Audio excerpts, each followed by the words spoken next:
Gospels give us 12 verses for 30 years of his childhood. 12, that's it. But archaeology, Jewish tradition, and scripture itself fill the silence. And what they reveal is nothing like the paintings. Close your eyes. We're stepping into her courtyard. Forget the quiet boy kneeling in a sunlit room. Mary raised Jesus in a 2-room house carved into limestone bedrock. Dirt floor, low ceiling, animals sleeping in the lower room at night. No privacy, no silence. An extended family sharing one courtyard. Archaeologist Ken Dark excavated a house like it beneath the Sisters of Nazareth convent. Yardena Alexandre found another in 2006 beneath the International Marian Center. Same period, same village, same cramped walls. This is where she taught him to walk, where she whispered the Shema over his cradle, where every prayer, every skill, every word he would ever speak was first poured into him by a teenage girl who couldn't read. For the next few minutes, we're walking through the 30 years no one shows you. She swaddles him in linen strips 4 fingers wide, arms at his sides, legs straight, the way Ezekiel 16 describes, the way Jewish mothers had done for 1,000 years. She nurses him for 3 years. That was normal. The Talmud records it. 2nd Maccabees mentions it. In a world without formula or clean cow's milk, her body was his survival. And infant mortality in 1st century Galilee ran around 30%. A cough could kill. A fever could kill. She watched him constantly. She slept with him pressed against her body. Every night, she spoke the same words Jewish mothers had whispered for centuries. Hear, O Israel, the Lord our God. The Lord is one. The Shema, Deuteronomy 6:4. The words Jesus would later call the greatest commandment. He didn't discover them as a rabbi. He learned them from her in the dark before he could speak. At age 3, the teaching began. The Mishnah is specific. A Jewish boy starts Torah at 3. Not reading, memorizing. Verse by verse, repeated back until the words lived inside him. And the first teacher was always the mother. Picture it. Mary sits on a courtyard mat. A barefoot boy in a linen tunic. She holds his hands. She speaks a line. He repeats it. She corrects him. He tries again. This wasn't a lesson. It was air. Deuteronomy 6 commands it. Teach them when you sit, when you walk, when you lie down, when you rise. 4 moments. Every day. Grinding grain, she taught him. Carrying water, she taught him. Lying on the sleeping mat, she taught him. By age 5, he knew entire Torah passages by heart. By age 10, the Mishnah. By age 13, he was a son of the commandment, responsible before God. The Son of God learned Scripture the way every Jewish boy learned it, from his mother's mouth, pressed into him with the rhythm of her daily work. He wasn't sitting in a corner being holy. By age 4, he was carrying things. By 5, helping at the grinding stone. By 7, running errands across the village. He carried water from the spring, the one still called Mary's well today, the only water source for all of Nazareth. He gathered kindling, olive wood, twigs, animal dung. Every Galilean child collected fuel. And he watched his siblings. Mark 6 names 4 brothers, James, Joseph, Judas, Simon, and mentions sisters. In a 2-room house, the oldest child is never off duty. He held babies.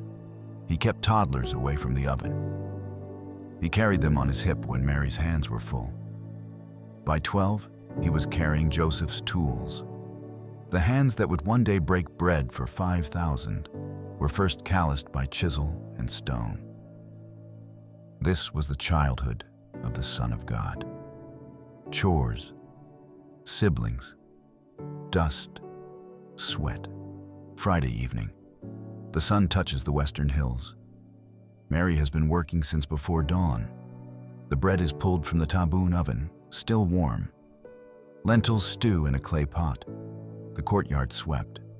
The children called inside. She kindles the Sabbath lamps, small clay vessels, single wicks.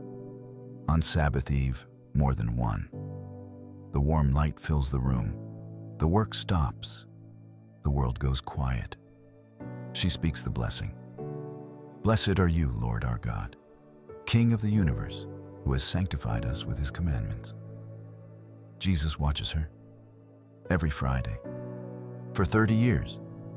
The same motion, the same words, the same pause as the village falls silent. The family gathers on the mat. No table, no chairs. Mary serves the bread. Jesus, as the oldest son, breaks pieces and passes them to his siblings. The wine is blessed. Decades later, in an upper room in Jerusalem, Jesus will take bread, break it, and hand it to his disciples. He had been doing that motion since he was a child. He learned it from his mother. He was 12 when she lost him. Luke 2, Passover in Jerusalem, 80 miles on foot. The whole village traveled together, women and children in one group, men in another. Caravans of relatives walking in the dust. On the way home, they walked a full day before Mary realized he wasn't with them. A full day. For a modern mother, this sounds like negligence. It wasn't. In a caravan of dozens of cousins and aunts, children moved between groups. Mary assumed he was with Joseph. Joseph assumed he was with Mary. By evening, neither of them had seen him. They turned around. 3 days of searching a city of 50,000 for her 12-year-old. 3 days of prayer, tears, and imagining every disaster. She found him in the temple, sitting with the teachers, asking questions, answering questions. The scholars were amazed, and Mary said the words every mother who has ever lost a child would say, "Son, why have you treated us like this? Your father and I have been searching for you in great anxiety." He answered, "Why were you searching for me? Did you not know I must be about my Father's business?" She didn't understand. Luke tells us that plainly. But then comes the line that breaks you. His mother treasured all these things in her heart. Mary didn't understand her own son, but she held every moment, every strange word, every unexplainable thing. Decades later, when Luke was gathering material for his gospel, Mary is almost certainly where the childhood stories came from. She was the first witness, the first disciple. She held it all quietly for 30 years. Step back now, the swaddling bands. The Shema whispered over his cradle. The first Torah verses on his tongue at 3. Water carried from the spring. Siblings on his hip. The chisel. The scrolls at Bet Sefer. The Sabbath lamps every Friday. The bread broken and passed. The 3 days she searched. This was her life. Not for a season. For 30 years. A teenage girl in a village of 400 people raised the Son of God in a 2-room house with a dirt floor, grinding grain before dawn, teaching scripture with the rhythm of daily work. No books, no school, no formula, oil lamps, a sleeping mat. The Torah memorized in her own voice, and she did the work anyway. The hands later nailed to a cross were first held by hers when he learned to walk. The voice that preached the Sermon on the Mount first repeated the Shema back to her in a dark courtyard. The man who fed 5,000 first helped his mother pass bread to his brothers. When Jesus said, "Blessed are the meek," he was describing her. When he said, "Love your neighbor," she had lived it in a 2-room house with 7 children and no privacy. When he taught the crowds, he was speaking from the rhythm she built into him before he could read. And here's the quiet truth. If you have ever raised a child with no idea what you were doing, If you have ever spoken the same prayer over a cradle night after night and wondered if it mattered, you are closer to Mary than any painting has ever shown. She didn't know who he would be. She showed up every day, ground the grain, lit the lamp, spoke the prayer, and kept going. And the Son of God became who he was because a teenage girl in a village no one remembered did the ordinary work of mothering for 30 years. If this changed how you picture his childhood, subscribe. Share this with a mother who is tired tonight. And tell me in the comments, what hit you hardest? The Shema whispered over his cradle? The 3 days she searched? The bread at the table? I read every one.